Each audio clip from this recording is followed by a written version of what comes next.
Hey, hey, hey, beautiful people, and welcome back to another soulful session of Mondays with Mondene. This is where we dive deep into the rhythm of life, love, and liberty. Well, we can't forget democracy, and of course, I'm your host, Edie Mondene, and I'm ready to groove with you through the beats of the week.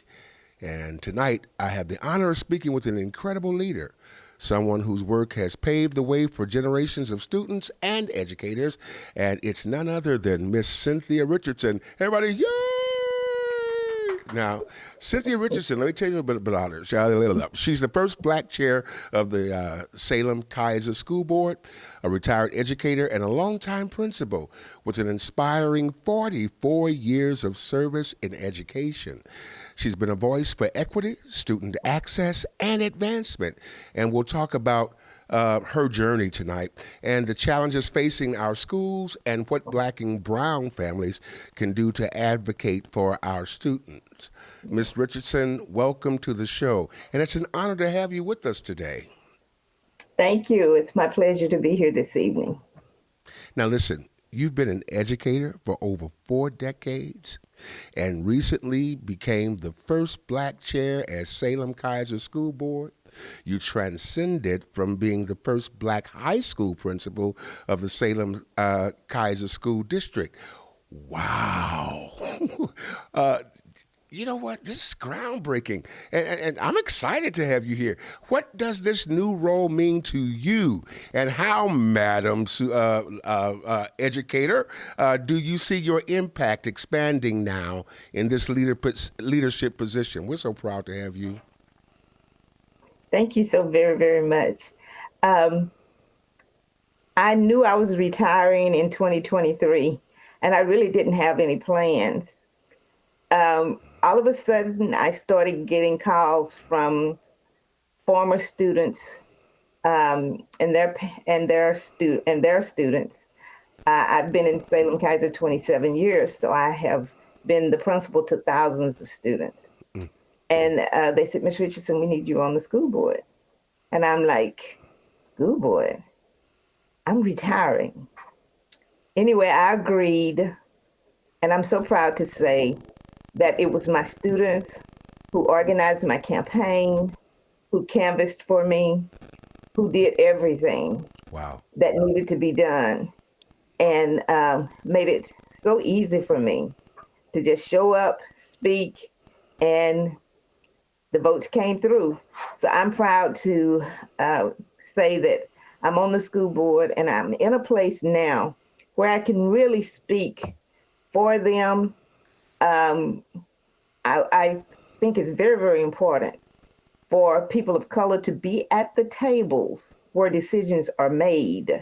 Amen. Otherwise, things will continue to be the way they've always been.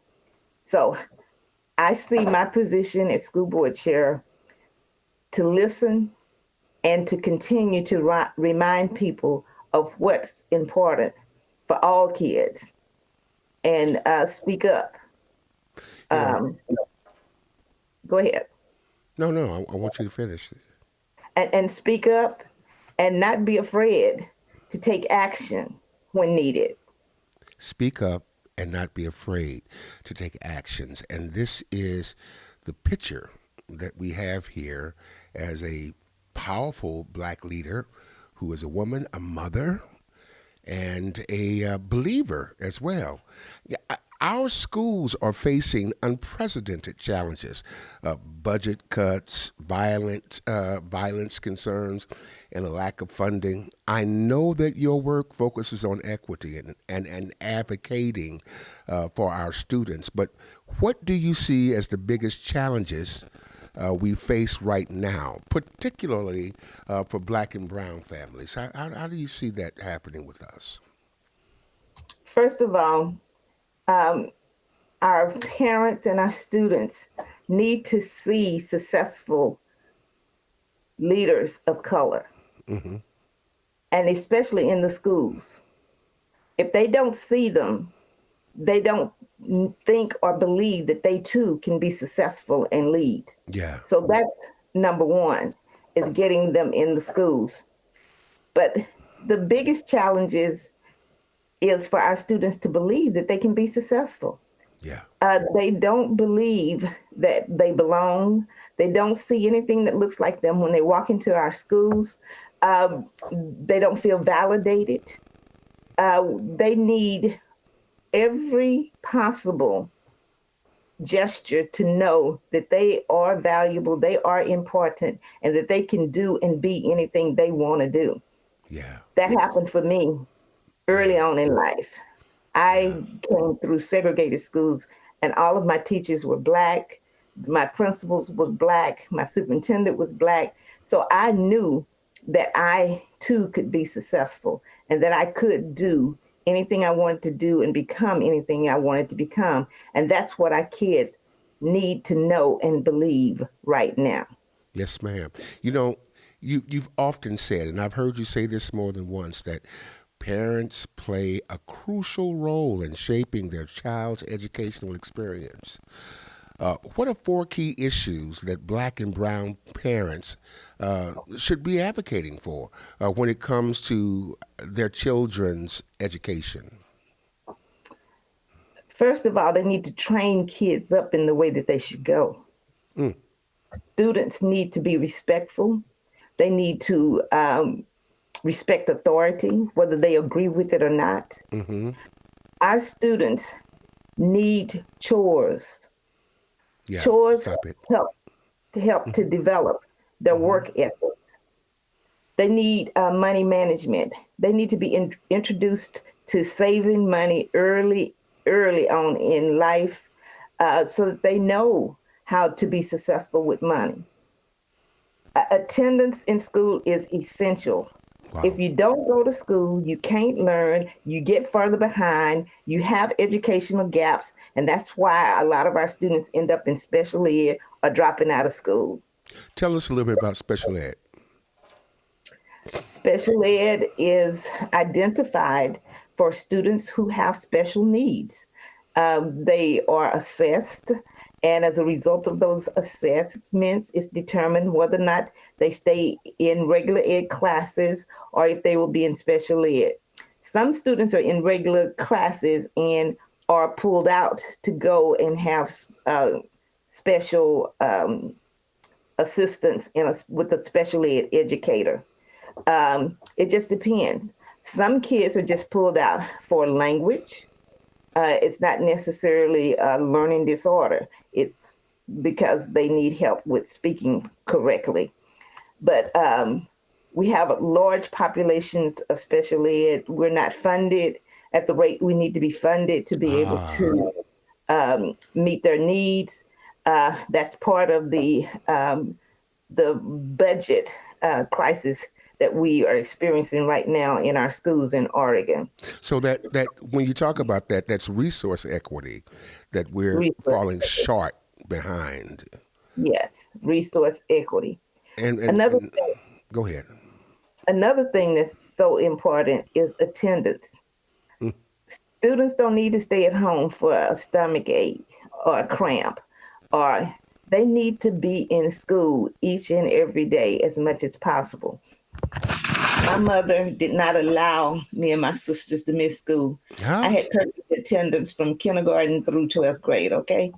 And when I went off to college, I couldn't stay in bed. I couldn't miss classes because it had been instilled in me Yeah, the yeah. importance of attendance and being in school. This Right became a now, regiment. oh yeah. And, and even though I was in another town, I could just see my mother standing on my bed. Oh no, you getting up, you going to So class. so regimented circumstances, like, make this a normal and a very serious, Yes, ordeal. You can't take it lightly. Is what you're saying. What I'm hearing you say. that's what I'm saying. And when our students get to school, they need engaging instructional strategies. Wow. They don't need to just sit and get. They need to be involved in the learning. So culturally relevant curriculum. There you How how, go. how does that how does that set in? Is it important? A lot of people like listen. We don't need a separate history. We don't need to. How and why is culturally relevant curriculum important for Black and Brown students? because the Black and brown culture is not embedded in our regular history books. And it's important for them to know that they come from a very, very, very good um, ancestry. And they need to know what our ancestors have overcome in order for us to have the privileges we have today.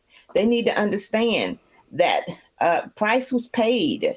It was not easy for us to be where we are, and we're still not where we need to be.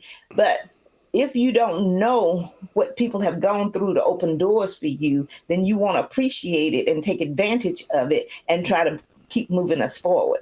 For You know, example, go I ahead. heard the word for the first time the other day, and it knocked me off my feet. Whitewash. Our kids have been accused of being whitewashed, the black and brown students. And I can see it because of the prohibited education, the culturally irrelevant curriculum that is there. And so there's no other identity, as you talked about earlier, the awareness of cultural significance and where they fit, having people look like them and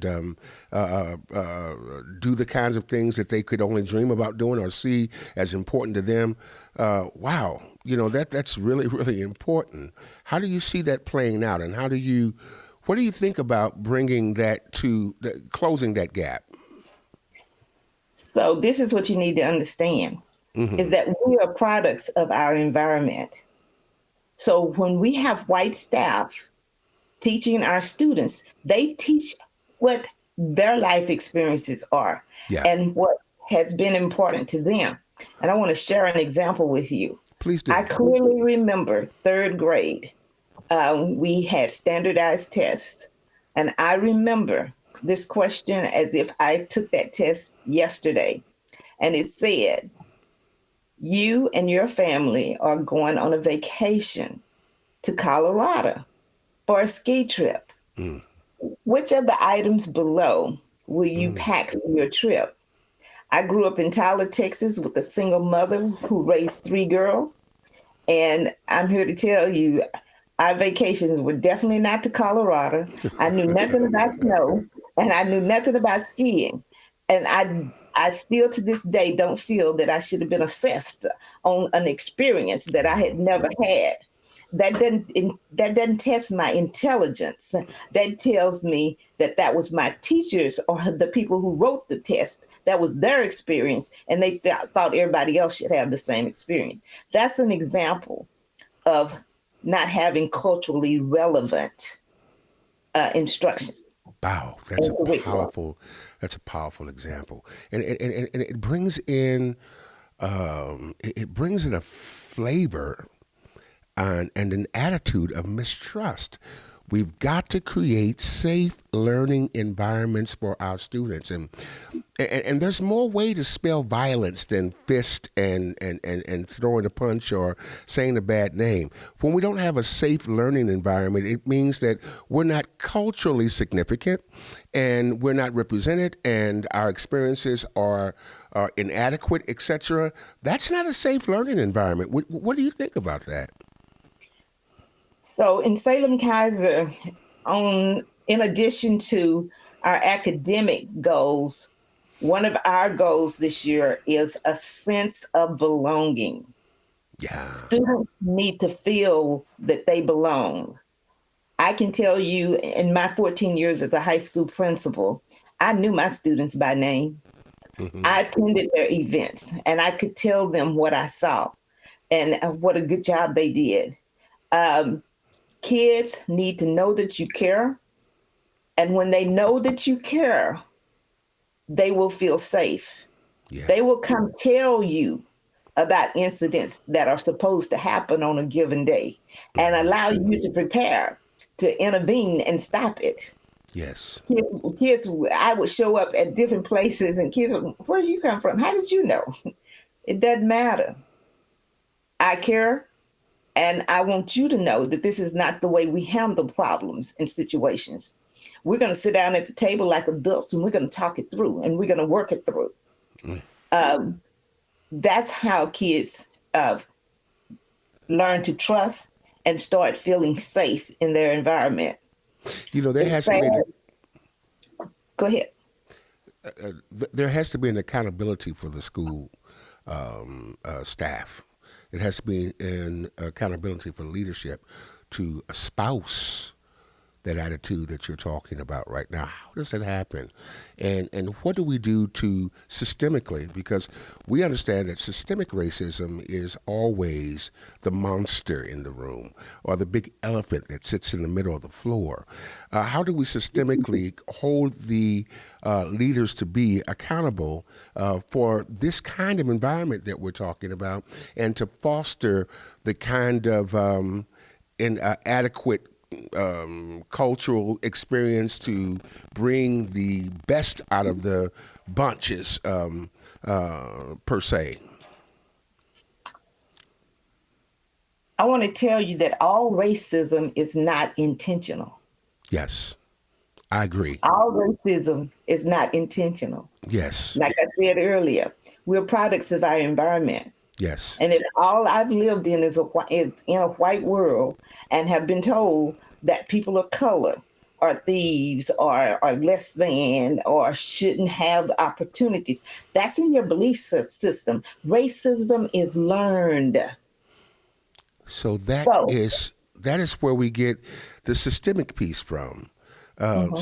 And I think that's probably the best I've ever heard it explained in terms of racism is unintentional. Actually, matter of fact, I'm writing a book right now called Unintentional Witchcraft, which talks about the unintentional idea of negativism, gaslighting, and all of these other kind of things. But what you're saying is it's built into systems rather than into individual ideologies, et cetera, which forms those kinds of ideologies, and we live them out, we walk them out to, as in accordance to what we're seeing, what's being provided.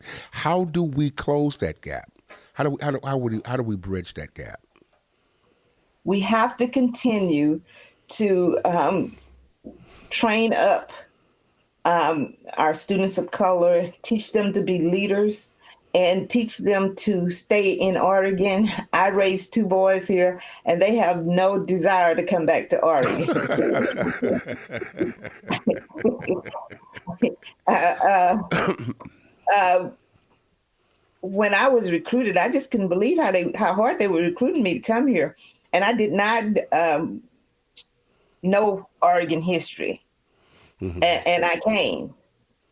Well, And I know that it was God that brought me here. ooh, Because say three that months preacher. in, Say that preacher. 3 months in, Hey, I was diagnosed with 4-stage breast cancer. And wow. a doctor told me that I was not going to live. And I told him, you don't know the God I serve. He says, um, you're not acting like the typical lady that just has just been told she has 4-stage breast cancer.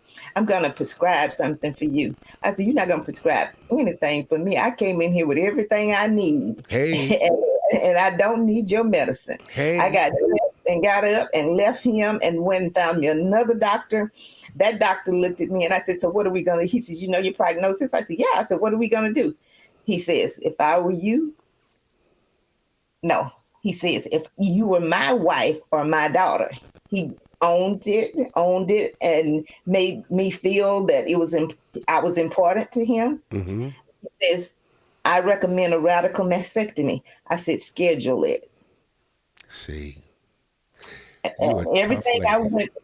everything I went through after the surgery, my next doctor said, I just gotten back from a conference and there's a new treatment. I want to try it on you. Can we do radiation and chemotherapy simultaneously? I said, do it. Wonderful. And in the middle of my treatments, my mother died in December. I had Mm. surgery in November. My mother died in December. And I went to the doctor to get permission to go and bury my mother. And he says, you can't go. You have Oh drain my. tubes in you.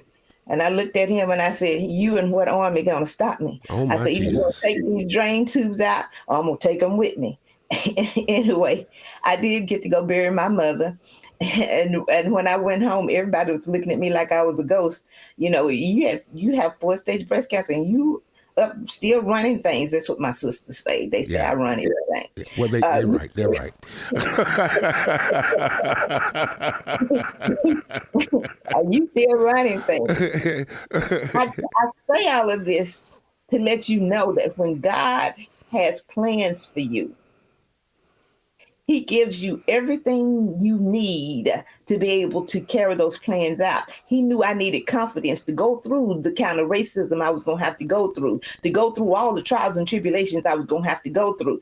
And what I knew was if God could heal me of 4th-stage breast cancer, there wasn't anything that could keep me from not conquering all of the trials, tribulations, and challenges that I had to face. You know what? God brings us into our equations and in our environments exactly what we need to get through.